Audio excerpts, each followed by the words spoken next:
제21대 대통령 선거가 더불어민주당 이재명 후보의 승리로 막을 내렸습니다. 8년 만에 또다시 대통령 탄핵으로 치른 조기 대선이다 보니 이번 대선 어느 때보다 비상한 관심을 모았습니다. 하지만 이재명 대통령과 다시 집권 여당이 된 민주당으로서는 한가롭게 승리의 기쁨을 누리고 있을 여유가 없습니다. 대한민국 안팎에 한시가 급한 현안이 또 풀어야 할 과제가 산적해 있기 때문입니다. 오늘 시사토크에서는 대선에서 드러난 민심을 살펴보고 새 정부의 정책 방향과 전북의 현안에 대해 이야기를 나눠보겠습니다. 화면 왼쪽부터 이원택 더불어민주당 도당위원장, 이남호 전북연구원장, 이경한 전주교육대학교 사회교육과 교수와 함께합니다. 네, 어서 오세요. 네, 반갑습니다. 네. 비상계엄과 탄핵 그리고 조기 대선까지 6개월 동안 모든 국회의원들과 또 국민들이 정말 쉼없이 달려온 것 같습니다. 이원택 위원장님 지난 4일 국회에서 있었던 취임 선서식에도 참석을 하셨는데 현장에서 만감이 교차하셨을 것 같습니다. 어떠셨는지요? 예, 만감이 너무 교차했습니다. 그러나 또 희망적이었고요. 12월 3일 비상계엄으로 촉발된 국가의 명운이 걸린 사건이거든요. 우리 대한민국이 망하느냐 사느냐인데 결국 탄핵과 구속과 파면과 그리고 6월 4일 대통령 선거에 이재명 당선으로 이어지는 그 과정이 우리 국민들께서 불안하고 그러나 또 하나 희망을 찾아가는 과정이었다 이렇게 보고 있고요. 결국 우리 국민들께서 주권자 국민들께서 만들어온 역사가 아닌가 이런 생각을 해봅니다. 너무 국민들께 이 자리를 빌어서 또 감사드립니다. 예. 이재명 대통령이 최종적으로 49.42%를 받았습니다. 이제 민주당과 지지자들 사이에서는 과반은 좀 됐으면 좋겠다 이런 그 기대들이 상당히 많았고 또 지역에서도 이제 도당 차원에서는 93% 득표를 물론 상징적인 수치이긴 하겠습니다만 내세우긴 하셨는데 전반적으로 결과 이기긴 했습니다만 조금 아쉬움도 있지 않을까 그런 생각도 드는데 어떠세요? 아무래도 이제 49.49%라고 하는 득표를 통해서 대선을 승리한 거에 대해서 대단히 큰 성과다 이렇게 보고 있습니다. 최대 다수 득표를 역대 기록한 거거든요. 그런데 또 한편으로 보면 아쉬움도 남습니다. 사실 그래서 이 앞으로 우리 한국 정치 또 한국이 나아가야 할 미래 중에 이 문제를 해결하는 게 대단히 중요하다 이렇게 좀 보고 있습니다. 우리 전라북도 경우도 사실 역대 3년 전 이재명 후보의 지지로 보면 득표수로 보면 올라갔습니다. 사실 한 뭐 6천 표 이상 올라갔는데 득표율은 뭐 제가 예상했던 93%를 목표로 뛰었지만 그건 이제 상징적인 목표였고 그러나 최대 득표수를 이제 이루었기 때문에 아무래도 우리 국민들께서 주권자로서 내란을 종식시키고 새로운 대한민국으로 나가기 위한 심판의 과정이 아니었나 이렇게 보고 있습니다. 네. 이제 보면 국민의힘 같은 경우에는 이제 40%가 넘었습니다. 달리 얘기하면 유권자 10분 중에 4분 이상이 이제 김문수 후보를 지지한 건데 이게 일반적인 정상적인 그 대선 상태에서라면 뭐 충분히 있을 수 있는 일입니다만 계엄과 탄핵 여파로 치르는 조기 대선이라는 점, 그 다음에 막판까지 이제 국민의힘의 어떤 후보 선정 과정에서 국민의힘 내에서 황당한 해프닝까지를 고려를 하면 생각보다는 좀 많이 나온 것 아니냐 이렇게 보시는 분들도 있던데 원장님께서는 어떻게 보셨어요? 예, 기본적으로 저울의 균형추 같은 것이 작동을 한 것은 아닌지 뭐 이런 생각이 좀 있습니다. 현재 우리 국회의원 의석수 175석 민주당이 입법권을 장악하고 있는 상황에서 행정부까지 또 차지하게 될 경우에 독주에 대한 우려 이런 것들이 좀 있지 않나 싶고요. 특히 선거 기간 중에 입법을 통해서 사법 개혁을 하려고 하는 그런 것들이 좀 이슈가 됐었잖아요. 그런 것들이 또 작동을 한 것으로 이렇게 좀 보여집니다. 이제 이재명 그 대통령의 지지율을 조금 살펴볼까 싶습니다. 이재명 대통령 지난 대선에 이어서 이번에도 가장 큰 힘이 됐던 건 4050 세대의 아주 강한 지지율이었습니다. 반면에 이제 2030 지지율은 지난 대선 때보다 조금 더 낮아졌다고 하는데 교수님 왜 이런 현상이 벌어졌다고 보시는지요? 아무래도 뭐 이재명 당선자에 대한 세대 간의 갈등 혹은 갈라치기에서 일정 부분 뭐 이런 효과가 나타나냐, 결과가 나타났나 싶어요. 대체로 이제 그 2030 세대가 현실적으로 좀 반대표가 좀 많고 또 60, 70 노인 세대에 가서도 좀 많고 이런 거 본다면 4050 세대가 이제 중심에 서서 이재명 후보에 뭐 견인을 해왔는데 청년 세대들이 상당히 약한 것은 우리 사회가 이제 상속 계급 사회로 전환이 되면서 거기서 갖는 상대적 박탈감들이 크지 않았나 이런 생각이 들어요. 지금 뭐 전 세계적으로 이제 2030 세대가 이제 보수화가 되고 있습니다. 네. 희망의 사다리를 갖고 계급 상승을 노렸는데 결국 그 희망의 사다리가 약했거든요. 그 희망의 사다리를 누가 줄 것이냐 이런 모습에서 이재명 후보가 주기는 좀 불편했다라는 점을 표로 나타나지 않았나 싶긴 해요. 이런 면에서 본다면은 지금의 이제 이재명 후보가 뭐 향후에 결국은 이제 4050을 축으로 해서 2030, 그다음 6070 이 양쪽 세대를 또 아우려야 되는 그런 과제를 낳았다라고 봐요.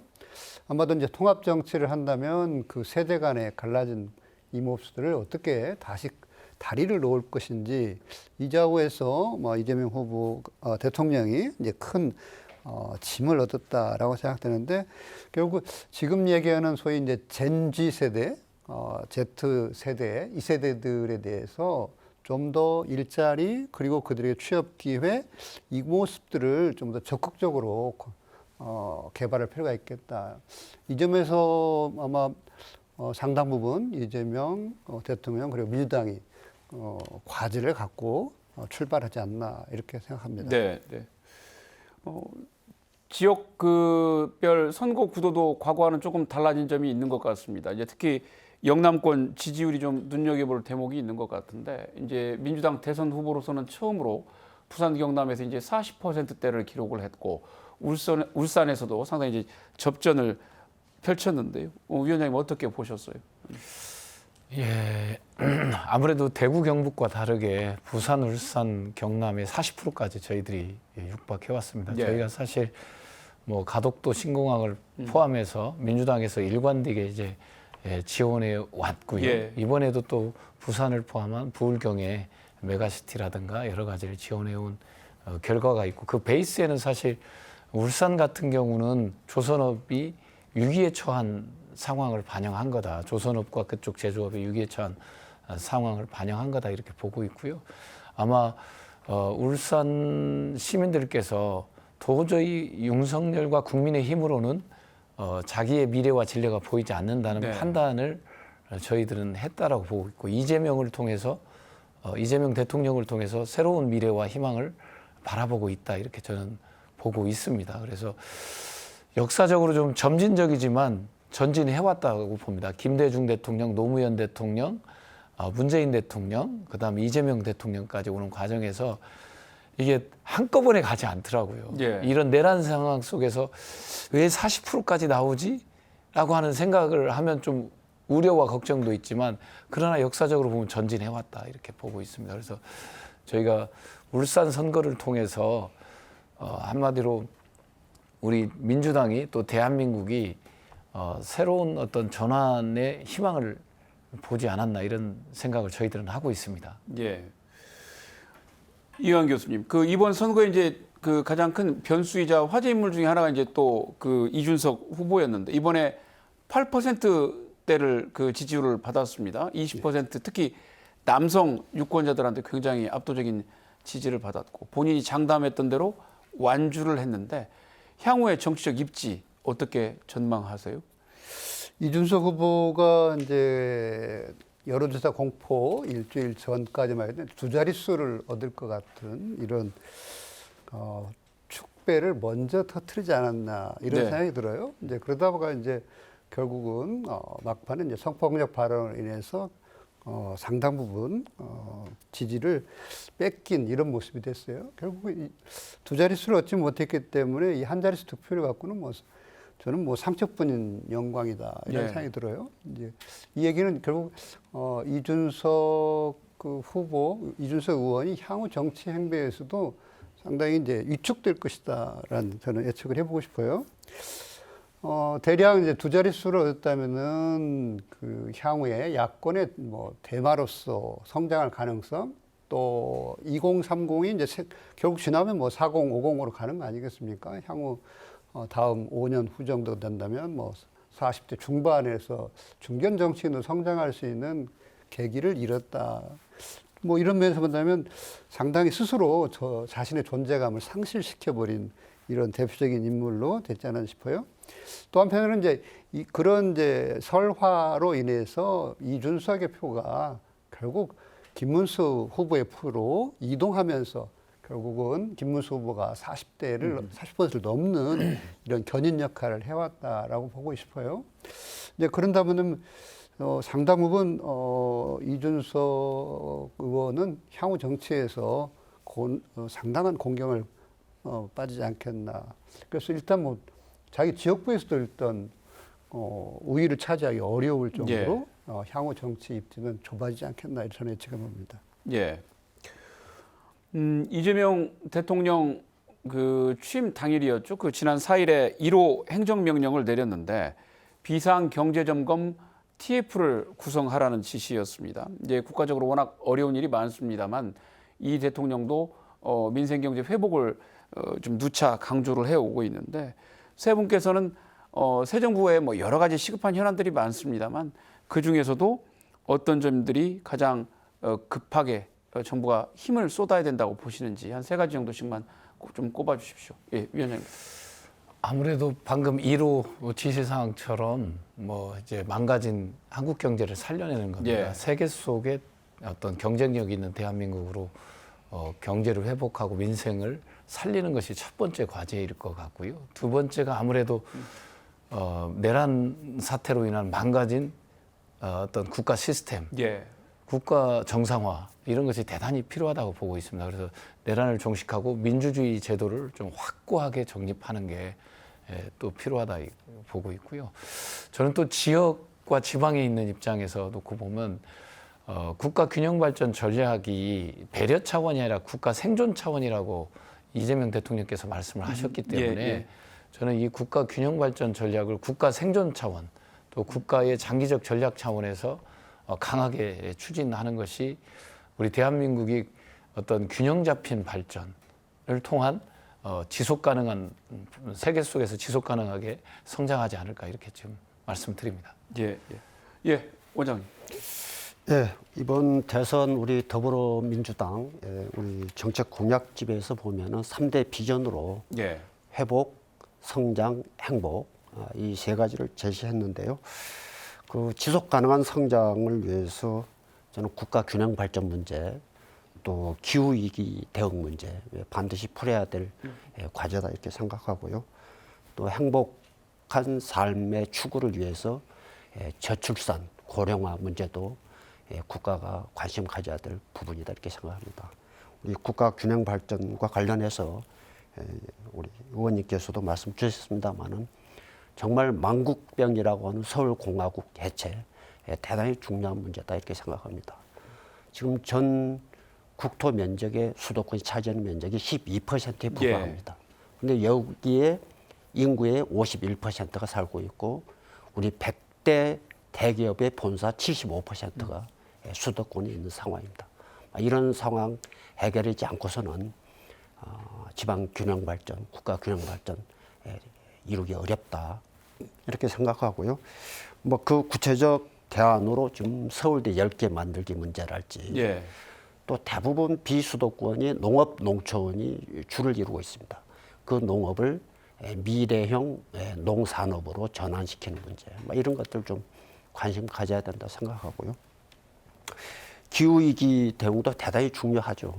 지금 사실 새로운 무역 장벽으로 재생에너지 사용 비율이 지금 무역 장벽이 되고 있지 않습니까? 막 그런 점에서 아리백 실현 문제랄지 또 지금 재생에너지 중심의 에너지 고속도로 건설 뭐 이런 것도 좀 반드시 해결해야 될, 좀 추진해야 될 과제다 이렇게 생각합니다. 마지막으로 우리 저출산 고령화 문제. 예. 사실 지금 학회 출산율이 OECD 평균이 1.5%입니다. 예. 그런데 비해서 우리나라가 0.75%니까 얼마나 심각한지 네. 반증해 주고 있다 이렇게 생각합니다. 이 문제 또 반드시 해결해야 될 과제다 이렇게 생각합니다. 네. 교수님. 예, 좀 더 시급하게 해야 될 문제가 결국 두 축인데요. 하나는 이제 개혁의 축하고 통합의 축이 현재 그 이재명 대통령이 해야 할 큰 과제라고 생각합니다. 이게 통합을 중심으로 가다 보면 개혁이 빠진다라는 거예요. 또 개혁을 중심으로 한다면 이게 이제 그 상당 부분 또 지지도에 약세를 가져올 수 있는 이런 층들이 있어요. 이제 저는 그럴 때 뭘 먼저 할 것이냐라고 한다면 현재 이제 지금 뭐 국회에서도 계류 중에서 이제 의결이 되겠습니다만 국민이 정말 원하는 개혁들은 해야 된다. 네. 그런 개혁 중에 일단 내란 세력에 발본색원하는 이 작업들은 해야 되고 그리고 국민들이 지난 3년간 계속적으로 요구했던 국회에 요구했던 의결안들이 있습니다. 법률안들이. 그게 이제 거부된 것들은 반드시 뭐 조기에 저는 뭐 한 달 내에도 바로 처리해야 된다고 봐요. 이제 그렇게 해서 개혁의 카타르시스를 주고 그 다음에 통합은 이 통합 문제는 상당히 하루 이치면 될 거 아니거든요. 2, 3년 정도를 가지고서 세대 간의 통합, 지역 간의 통합, 이 통합 문제를 가져가는 것들은 조금 더 장기 플랜일 것이다라고 생각이 들어요. 그렇다면 일단 저는 이제 검찰 개혁이 가장 먼저 필요할 거라고 예. 보고요. 또 언론 개혁도 상당 부분 중요하다고 봅니다. 예를 들어서 이제 문재인 정부가 왜 실패했는가라고 했을 때 그 권력을 줬을 때 그 권력을 제대로 사용하지 않았기 때문에 실패한 거거든요. 정당한 권력은 사용해야 되죠. 하지만 통합이라고 해서 아주 이제 속된 표현이 갑니다만 성분이 되려고 하다 보니까 결국 아무것도 못하고 임기 끝나고 아파트 값만 올리고 이제 끝나고 정권을 물려줬잖아요. 정권 뺏긴 대통령이 제일 무능하죠, 사실은. 그렇다면 이재명 대통령도 결국 개혁과 통합의 문제에서 먼저 개혁을 임기 초반에 드라이브를 걸고 그걸 해서 국민들이 해소하고 그리고 지역 간 통합 간 이러한 균형 그리고 다음 세대 2030, 5060까지 아우를 수 있는 이런 정책들을 장기적으로 2, 3년 내에 풀어나가지 않겠냐. 이런 면에서 본다면 상당한 숙제가 되고요. 당장 급한 건 뭐 경제 활성 아니겠어요? 내수 문제가 이제 예. 바닥에 떨어져 있기 때문에 어떻게 이제 그 내수를 올릴 것인가라는 건데 그렇다면 내수 문제, 일자리 창출 문제가 결국 중요한 문제인데 일자리를 공무원을 늘려서 일자리를 창출하는 것은 상당히 하수 정책이라고 저는 봐요. 예. 이제 그런 정책이 아니라 결국은 좋은 양질의 기업들을 통해서 일자리를 얼마큼 만들어낼 건가. 아마 발등에 불이 떨어지지 않나 싶긴 합니다. 그걸 이제 뭐 속전속결로 이제 추경을 반영한다든가 이걸 통해서 이제 할 것 같습니다만 좀 더 민생의 문제 그리고 뭐 개혁, 통합 요 축들을 좀 잘 이뤄냈으면 좋겠습니다. 네. 위원장님, 그 교수님께서 이제 방금 그 여러 가지 말씀해 주신 중에 이제 내란 관련 개혁 문제, 척결 문제 이제 말씀해 주셨는데 우리 이제 민주당 같은 경우에는 내란 종식을 모토로 내걸고 이번에 이제 대선을 치르셨단 말이에요. 근데 이제 맞습니다. 사실은 이걸 이제 진행을 하시려면 윤석열 정부에 대한 주요 국무위원들에 대한 뭐 수사나 조사도 이제 본격화돼야 될 것이고 또 참여했던 군경에 대한 어떤 발본색원도 좀 필요할 텐데 이 과정에서 이제 어찌 보면 정치 보복 시비도 또 불거질 수가 있고 여러 가지 이제 갈등이나 파열음이 또 불거질 수 있지 않겠습니까? 어떻게 해야 될까요? 어떻게 전망하세요? 예, 아마 이제 집권 초기가 사실 이제 복잡한 역동적인 과정에 있을 거다 이렇게 보고 있습니다. 저항도 심할 거로 예. 예측하고 있고요. 국민의힘에서 뭔가 협치의 어떤 관점으로 나오지 않을 거다 이렇게 저희들은 좀 뭐 예견을 하고 있습니다. 근데 아까 내란죄라는 것은 공동체의 기본 질서와 체계, 공동체 구성원들의 생존과 발전을 위한 기본 질서와 체계를 파괴하는 행위거든요. 예. 이 내란죄는 용서할 수가 없습니다. 그렇기 때문에 이것은 좌냐 우냐의 문제가 아니고 진보냐 보수의 문제가 아니고 그 공동체 구성원들의 생존과 발전을 위한 기본 질서를 예.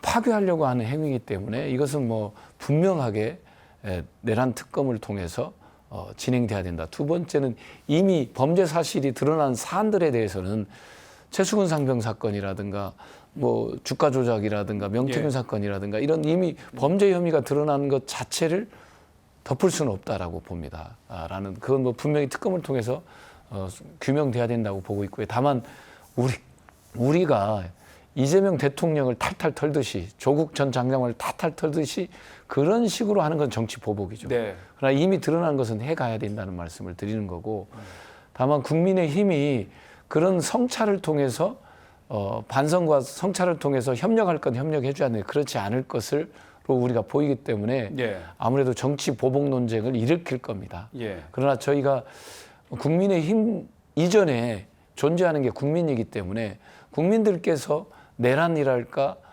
그다음에 김건희 여사 특검이랄까 이런 것은 70% 이상 동의를 하고 있거든요. 그래서 이것은 국민을 보고 간다는 거고 다만 정부가 이재명 정부가 협치와 양해를 구하려고는 노력과 태도는 분명히 할 수밖에 없고 이 과정에서 진통이 저는 있을 수밖에 없다 이렇게 보고 있습니다. 그러나 예. 이 지점은 국민을 믿고 우리가 가야 할 길이다라는 말씀 드리는 거고요. 특히 이제 국민들 입장에서는 내란 특검이랄까 개혁의 과제도 있지만 아까도 말씀드렸죠. 먹고 사는 문제. 예. 당장 자영업자, 소상공인들, 농민들, 노동자들 불어난 어떤 생계 문제들에 대한 정부가 내수 시장을 활성화하고 경제 대책을 좀 끌고 가면서 아무래도 그런 통합적인 흐름을 좀 잘 만들어가면서 또 해야 할 일들은 해가는 이런 방식을 추진해야 되지 않을까 싶습니다. 네, 알겠습니다. 그 지난 6개월 사이에 내란과 또 이번에 이제 대선 과정을 겪으면서 대한민국의 어떤 그 진영 대결 구도가 굉장히 심화됐다는 걸 그 실감할 수 있었던 시기였습니다. 이제 보수나 이른바 우파들이 훨씬 더 이제 극우화되는 양상으로 굉장히 많이 보였고 뭐 이런 정도였나 싶게 이제 깜짝 그 놀란 분들도 좀 많았을 텐데 어쨌든 그 이름하여 좌우 또 세대 뭐 지역 그 대립들이 이제 굉장히 첨예하게 맞섰고 이재명 대통령도 이제 취임사에서 그 국민 통합에 대한 의지를 굉장히 강조를 했죠. 교수님 뭐 잠깐도 언급해 주셨습니다만은 네. 대한민국의 분열상 어떻게 진단하시고 또 새 정부가 어떻게 대응해야 한다고 보시는지? 대한민국의 큰 지금 현황의 문제는 이번 대선 결과에서 나왔지만 동서가 쫙 나눠져 있잖아요. 남북의 문제, 동서의 문제, 또 세대 간의 문제, 이 분열이 심화돼 있다라는 겁니다. 그 분열을 고리를 하나씩 어떻게 이제 매듭을 지면서 연결시켜 줄 것인가. 아마 이걸 잘한다면 뭐 성공한 대통령이 될 겁니다. 그리고 그 통합의 정치를 잘 하는 게 결국은 성공의 척도가 될 거라고 보는데요. 이런 점에서 본다면 어떤 걸 먼저 할 것인가 이제 우선의 순위가 네. 발생하는 것 같습니다. 저는 이제 그 중에서도 수도권과 지역이라는 뭐 지방이란 말 자꾸 쓰고 싶지 않습니다만 수도권과 지역의 문제에서 이런 지역 균형 발전의 문제를 어떻게 할 것이냐 이제 가장 큰 초점일 거라는 거예요. 그러면 상대적인 낙후 지역, GRDP가 낮은 지역이 호남이고 호남 중에서도 뭐 전남, 전북이 거의 1, 2등을 하지 않겠습니까? 어떻게 할 건가? 이제 부울경이 40% 넘었다. 그걸로 인해서 이제 이재명 대통령이 당선되는데 큰 역할은 했지만 예. 그게 저는 연동되고 있거든요. 결국 그럼 부울경하고 우리하고 생각해 보십시오. 이제 그러면 조선, 그 다음에 금융도시, 자동차 모든 게 그쪽이 훨씬 더 크고 우리는 약하지만 우리가 또 전북 지역에서 추동해야 될 거예요. 부산의 조선이 발달하면 군산 조선은 물 건너갑니다. 또 자동차도 마찬가지죠. 이제 이런 맥락에서 본다면 금융도시를 반대하는 게 이제 부산 아니겠어요? 이제 그러면 이런 문제에서 결국 대통령이 어떤 모습으로 우선순위를 정할 것이냐라는 물음인데 저는 이제 3중구, 4중구 이미 뭐 후보 때 우리 지역에 와서 또 말씀하셨으니까 이재명 대통령이 이제 그런 면에서 좀 더 열악한 지역들 대해서 관심을 가진다면 억강부약을 해서 결국 약자를 조금 더 일으켜준다는 아니겠습니까? 그러면 상대적 약자인 모든 약자죠. 경제, 사람, 그리고 돈, 모든 것들의 약자인 전북에 좀 더 초점을 좀 뒀으면 좋겠다. 이런 생각이 들어요. 또 하나 이제 그렇다고 해서 뭐 이제 전북만 신경 쓰는 없으니까 우리나라 전체를 한다면 그 중에 출발점 행위는 저는 정당 간의 대화 보고회라고 봅니다. 예. 이제 그렇다면은 야당과의 끊임없이 참석을 않더라도 대화를 요구하는 이런 자리를 착석할 수 있도록 기회를 주고 이렇게 하다 보면 뭐 이제 극한 대립은 막을 수 있으니까 정당 간의 대화로는 빨리 복원을 해야 된다. 이것은 이제 인내력이죠. 상대가 어떻게 나오든 간에 뭐 윤석열 전 대통령이 그걸 인내하지 못했기 때문에 이제 대화를 소위 말해 파기를 시키지 않았습니까? 그렇다면 뭐 이재명 대통령은 이제 그 정도의 그 견인력을 있다고 봐요. 그러면 내공을 가지고 자꾸 대화를 해야 되고 또 약한 세력들 사회적 그 양극화 속에서 결국 약자를 어떻게 부강하게 더 해줄 거니까 부약을 해줄 것인가. 억강부약에서 뭐 강자를 누르기가 참 쉽지 않습니다. 기득권 세력이기 때문에. 그렇지만 약자를 올려주는 것은 상대적으로 쉽게 할 수 있다고 봅니다. 이재명 대통령이 이제 그런 점에서 한다면 좀 더 통합을 끌어갈 수 있는 좋은 토대가 됐다. 이미 갈라져 있기 때문에 통합은 상대적으로 또 쉬울 수도 있습니다. 왜냐하면 말씀드린 것 같이 지역에서 약한데, 세대 간에서 약한데, 경제적인 면에서 취약한 계층, 이들을 위한 정책을 많이 펼친다면 좀 더 통합 정치를 할 수 있지 않겠나. 그리고 희망해 봅니다. 알겠습니다. 이재명 정부와 이제 더불어민주당 굉장히 막강한 권력을 쥐게 됐습니다. 이제 행정부와 그 입법부를 다 절대적인 영향력을 행사를 할 수 있게 됐는데요. 이러다 보니까 이제 그동안에 꽉 막혔던 현안들이 그 돌파구를 찾을 수 있는 추진력을 얻게 된 긍정적인 그 효과에 대한 기대도 있는 반면에 일각에서는 이제 독주할 수 있는 것 아니냐 이런 그 우려나 지적들도 있는 것 같습니다. 위원장님 어떻게 보세요?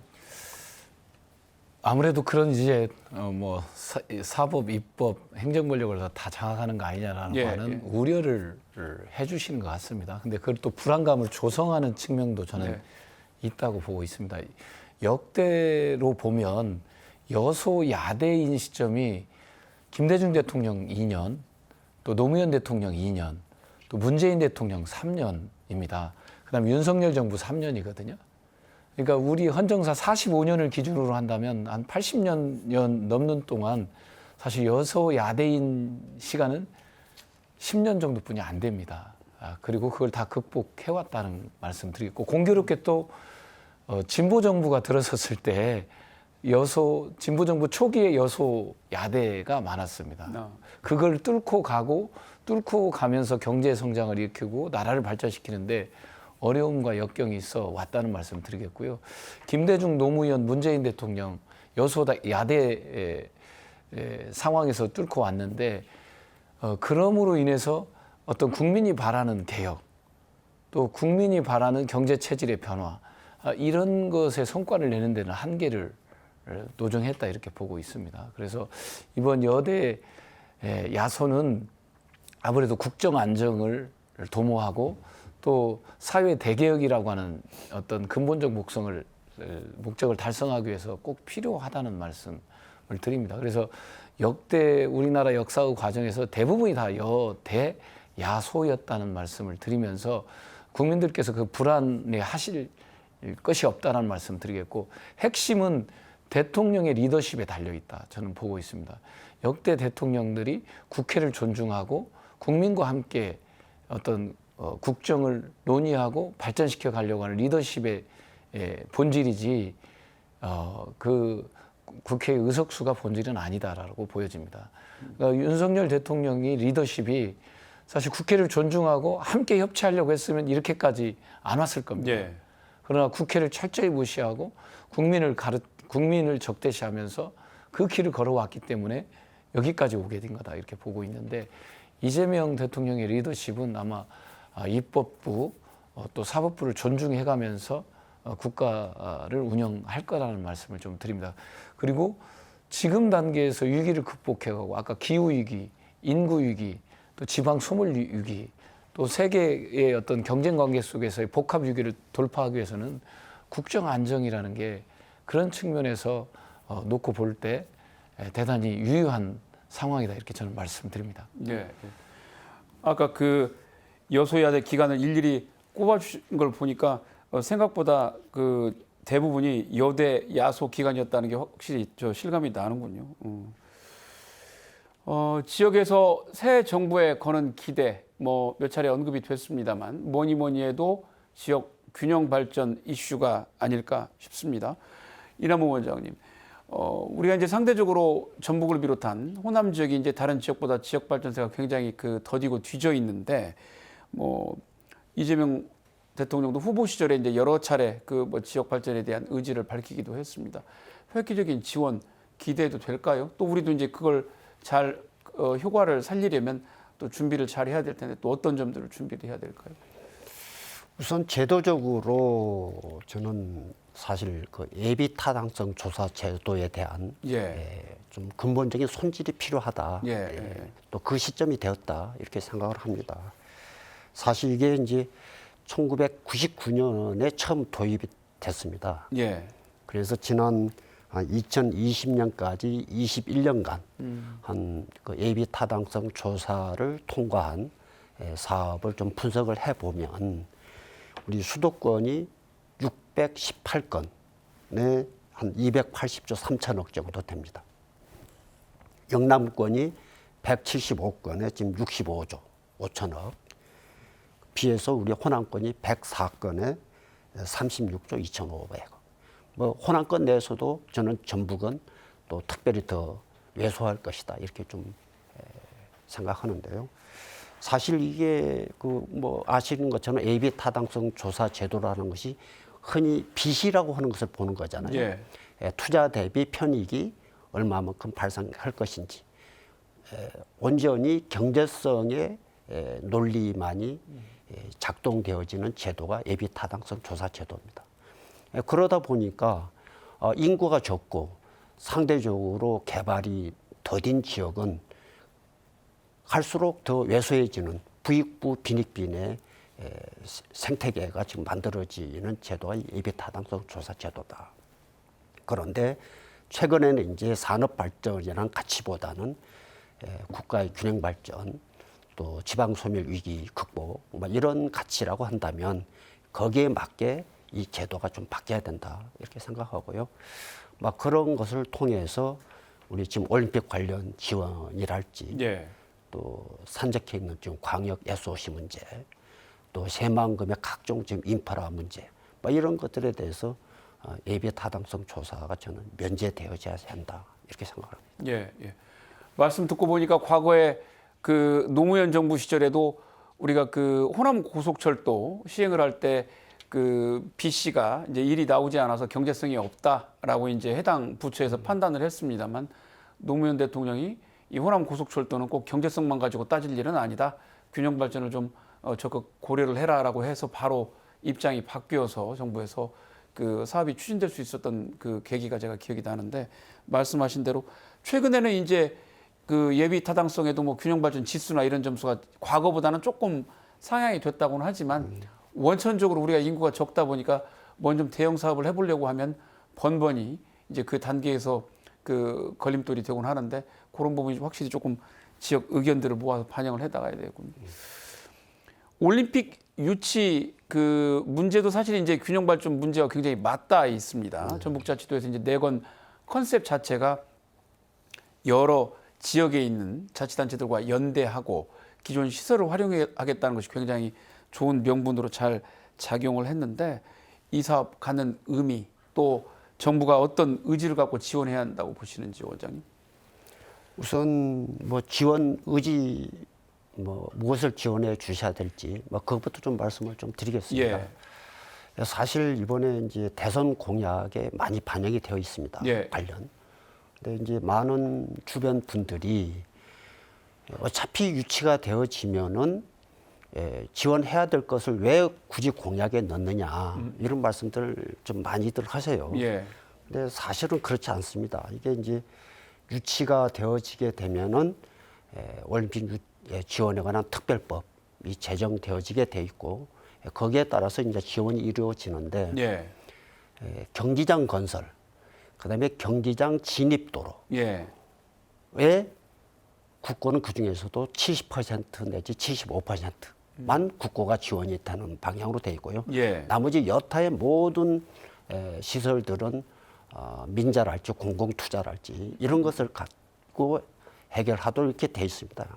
현재 그 점 좀 말씀드리고 싶고요.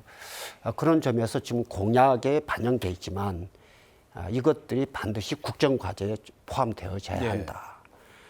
그랬을 때 이것이 갖는 의미는 사실은 지금 국제 경쟁, 유치 경쟁을 앞두고 있지 않습니까?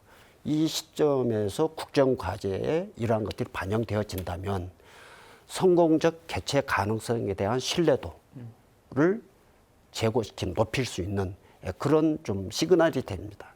그런 점에서 여러 가지 유치 성공 가능성을 높일 수 있다. 이런 점에서 반드시 좀 포함되어져야 한다. 이렇게 좀 생각하고요.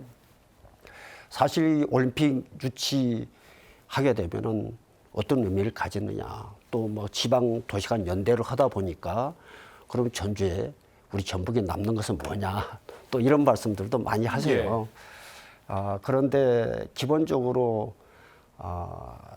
한 도시가 올림픽을 유치하다 보니까 치르고 나면은 그냥 완전 빚더미에 쌓여서 네. 허덕여서 헤어나질 못하는, 그래서 오히려 성장을 저해하는 것으로 지금까지 작동을 해왔잖아요.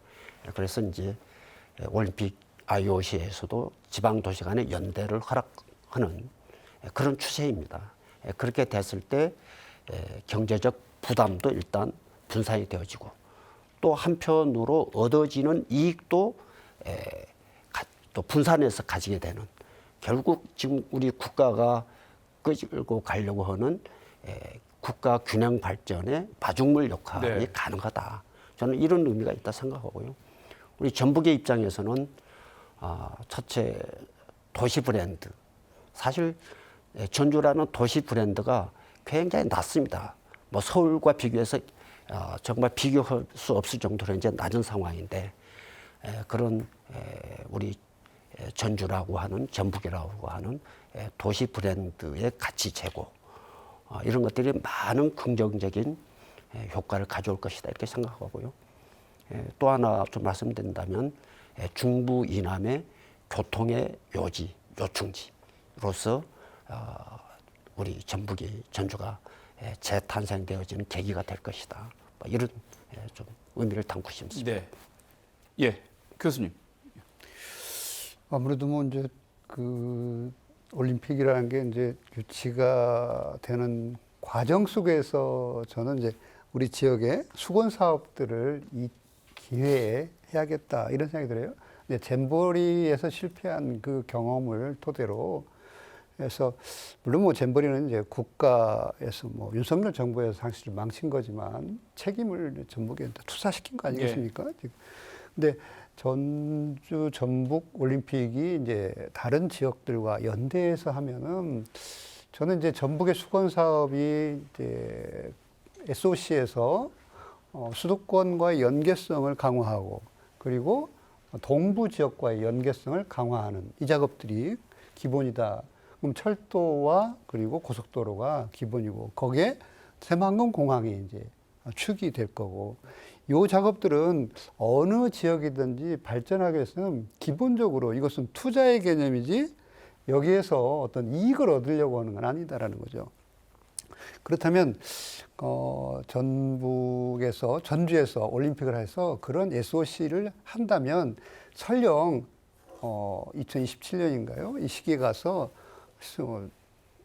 유치가 실패하더라도 좀 남는 것이 많다라고 봐요. 예. 이제 그런 점에서 현 정부도 적극적으로 이 작업에 대해서 관심을 갖고 이제 밀어주겠다라고 이제 공약으로 내세웠으니까 그런 이제 공개적인 약속이 지키겠다라는 의지를 강화했다면 저는 이제 잃는 것보다는 얻는 게 훨씬 많다. 그래서 이 기회에 전북이 이제 교통의 오지로부터 벗어나고 그리고 SOC라는 이러한 점에서 기본 토대를 쫙 갖추면 새로운 도약들, 예를 들어서 뭐 새만금의 기업을 유치한다든가 이런 점에서도 상당한 호기를 가질 수 있기 때문에 저는 뭐 계속 이 작업들은 드라이브를 좀 걸어줬으면 좋겠다라는 생각입니다. 예, 예.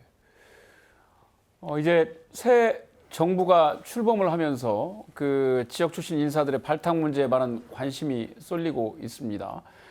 이원택 위원장님께서도 그 문재인 정부 때 대통령실에서 일을 하시면서 우리 저 전북의 이해를 조금이라도 더 반영을 시키기 위해서 굉장히 동분서주하신 걸로 제가 알고 있는데 이번 정부에서도 전북 출신 인사 발탁 좀 기대해도 될까요? 어떻습니까? 이제 사실 이제 대통령실에 전북 출신 인사가 들어가는 문제가 저는 첫 번째로 중요하다고 봅니다. 네. 두 번째가 이제 정부 부처와 또 부처에 있는 공직자들이라고 보는데 대통령실에 사실 적어도 균형발전 비서관실 여기에는 전북의 어떤 몸을 담고 살아온 사람이 반드시 한 명 들어가야 된다. 네. 얼마 전에도 김관영 지사께도 이것을 위해서 우리가 노력을 해야 된다라고 얘기를 했었는데 거기에 들어가 있는 것과 행정관 한 명이든 비서관이든 예. 들어가 있는 것과 안 들어가 있는 것은 큰 차이가 납니다. 제가 문재인 정부 때 균형발전 비서관실의 행정관으로서 새만금 업무를 총괄했었습니다. 예, 예. 그때 업무를 대하는 절박함, 태도가 완전히 다른 공직자하고 차이가 납니다. 저 이후에 다른 지역 출신이 맡았는데 그 이후에 진척된 게 없거든요. 네.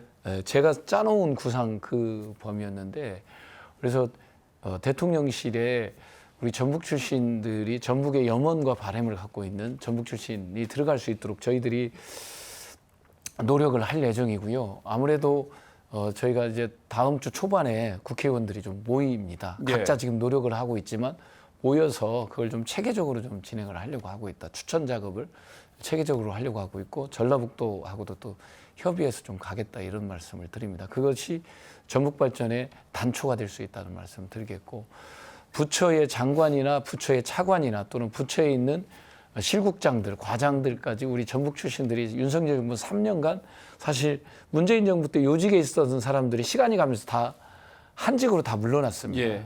배척돼 있기 때문에 이것을 복원하는 과정이 저는 필요하다고 보고 있고요.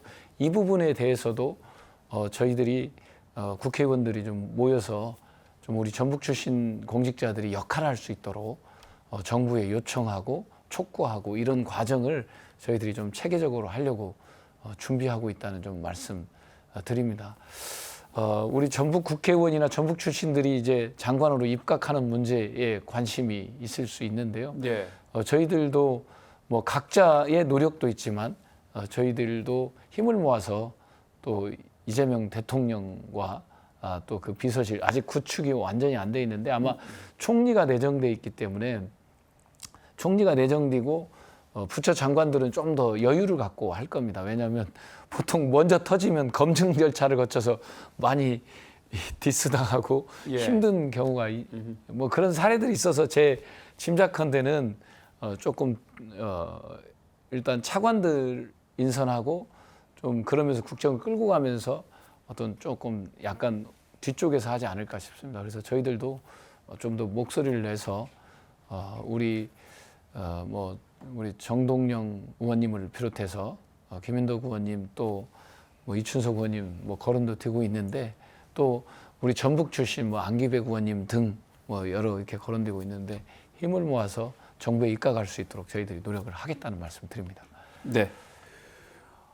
이제 그 대선은 끝났습니다만은 이제 지역 안에서는 내년에 지방선거가 있다 보니까 관련 입지자들의 움직임이 더 본격화될 것으로 예상이 됩니다. 이 대선의 결과 영향이 어떤 지역 정치 지형에도 영향을 미칠까 그런 궁금증이 좀 드는데요. 교수님 어떻게 내다보세요? 네, 이제 대선 지나고 이제 지방선거가 내년 6월에 예. 1일 날 있지 않습니까? 이제 그렇다면 이제 관심사항이 이제 정치적 관심이 이제 균형추가 지방선거로 많이 옮길 것 같아요.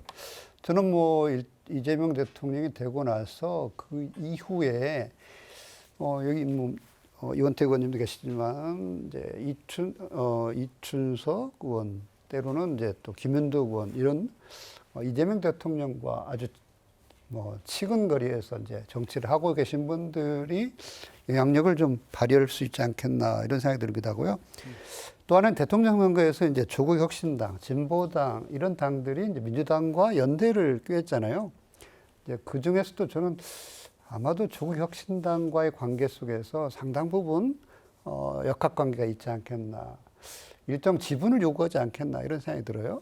그렇다면 이제 단체장을 어떻게 조정할 건가, 뭐 이제 도당 위원장 계십니다만 어떻게 할지 모르겠습니다만 이제 그런 점에서 본다면 상당 부분 지방선거에 영향을 받을 수 있겠다라고 생각되고요. 만약에 영향 안 준다면 이제 그 경쟁 관계로 가야 하잖아요. 이제 경쟁관 갔을 때 담양군수의 보궐선거가 이미 다발 한번 졌잖아요. 예.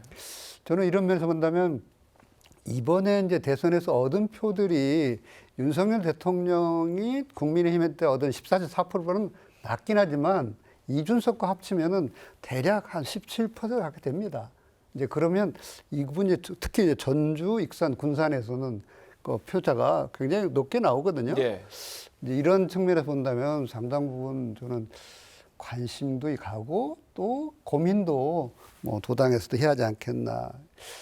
이제 뭐 그 전략 공천 같은 것은 좀 어렵기 때문에 또 한편으로는 이제 우리 지역에서 이미 그 단체장으로서 검증 사람들도 있습니다. 사실 뭐 비리 문제라든가 아니면 시민이나 이래서 지역에서 지지도가 너무 현격이 낮은 이런 데서는 좀 더 개혁적으로 후보를 내세우는 것도 좋지 않겠나. 이런 면다면 저는 상당 부분 변화도 예측해보고 또 희망도 해봅니다. 예. 윤석열 정부 기간 3년 동안 전북이 여러 가지 그 현안들 진행 상황이 굉장히 철저하게 소외가 됐습니다. 이제 새 정부 그 출범에 붙여서 전북의 현안 그 중에서도 가장 우리가 역점을 두고 추진을 해야 될 사업들은 무엇라고 보시는지 한 말씀씩 해주시죠. 예, 좋습니다. 아무래도 이제 지역균형 발전에서 전북의 경제 발전을 어쨌든 새로운 시민 대통령이 좀 해주십사라는 요청을 드리고 싶어요. 근데 그 발전의 축은 SOC에 정말 예비 타당성 조사 요걸 좀 면제를 좀 주든지 어떤 혜택을 주어서라도 지역에 이제 사회 간접자본에 좀 토대를 두고 또 이 지역에 기본적인 산업들이 있습니다. 저는 이제 뭐 기후 위기에서 이제 우리 지역에 아리백도 하고 여러 가지 이제 재생에너지 합니다만 저는 에너지를 생산하는 것이 아니라 에너지를 결국 생산과 소비를 함께 할 수 있는 지역으로 만들어줘야지 에너지만 생산해주고 그 에너지 수도권 다 보내면 우리는 남는 게 없다라는 거예요.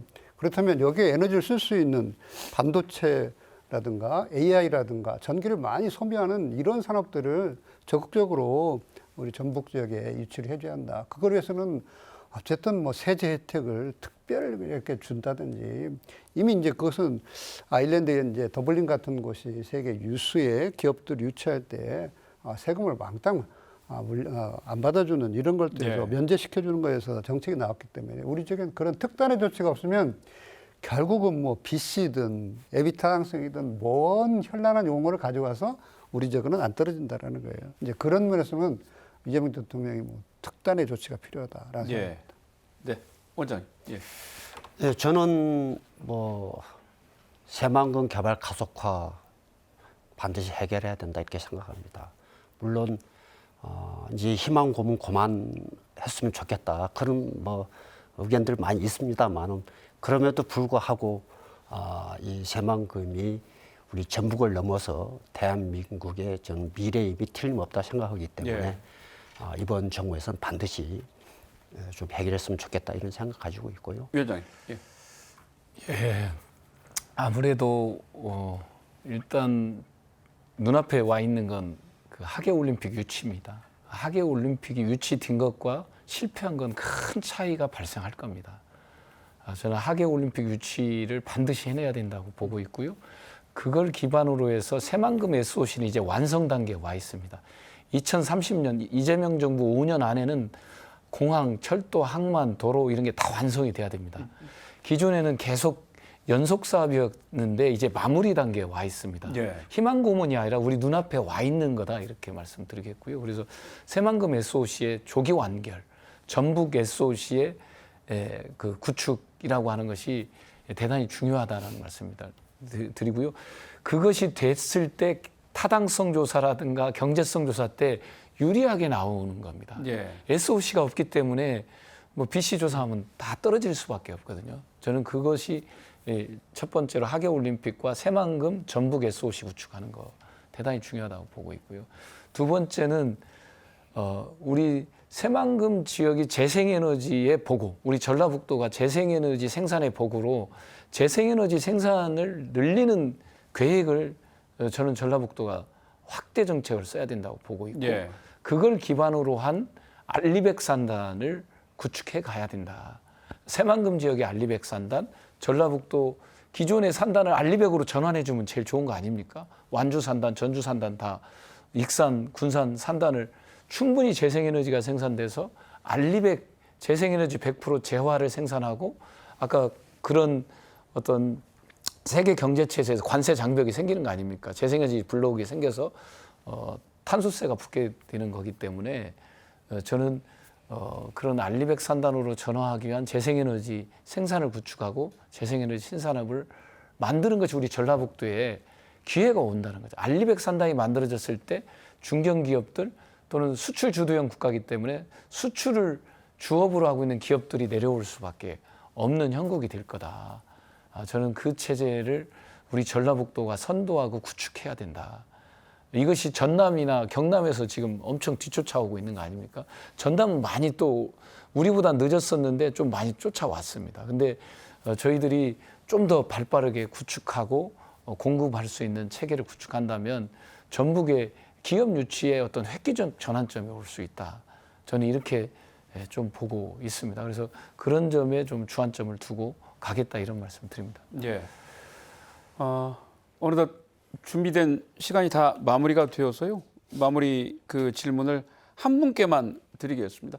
이현택 그 위원장님께서 이제 새 정부 출범에 붙여서 여러 가지 일들 지금 많이 하셔야 될 텐데 새 정부 출범이 전북 발전을 그 계기로 삼기 위해서 각오 한 말씀 간단하게 부탁드리겠습니다. 예. 이재명 대통령께서는 지역 균형 발전, 국가 균형 발전이 배려가 아니라 국가 생존 자원에서 필요하다고 말씀하셨습니다. 국가의 기본 지속 가능한 어떤 한국의 발전을 위해서 전략적 문제라고 말씀을 하셨기 때문에 이것이 우리 전북의 기회가 될 거다. 또 재생에너지 신산업이 저는 전북의 기회가 될 거다는 생각을 하고 있고요. 우리 전라북도 국회의원들 또 전라북도 도지사 또 시장군수님들과 함께 국정 과제를 비롯해서 정부 정책과 사업에 우리 전북의 국가 예산이 확보될 수 있도록 완벽하고 또 신속하게 그런 추진 체계를 준비해서 나가겠다는 말씀드립니다. 이재명 정부 5년 기대가 5년 후에는 정말 전북에 큰 힘이 됐다는 체감 낼 수 있는 그 효과를 만들어내도록 노력하겠다는 말씀드립니다. 네, 오늘 말씀 잘 들었습니다. 새 정부 출범과 함께 대한민국이 다시 새로운 장을 열었습니다. 6개월간 깜깜한 혼란의 시간을 보낸 만큼 새 정부 출범에 오는 관심과 기대가 그 어느 때보다 큽니다. 도처에 시급하고 또 어려운 현안이 산적해 때로는 삐걱거리고 잡음이 날 수도 있지만 반드시 성공해서 5년 후 이맘때에도 온 국민에게 박수를 받는 정부가 되기를 바랍니다. 오늘 순서 여기서 마칩니다. 함께해 주신 여러분 고맙습니다.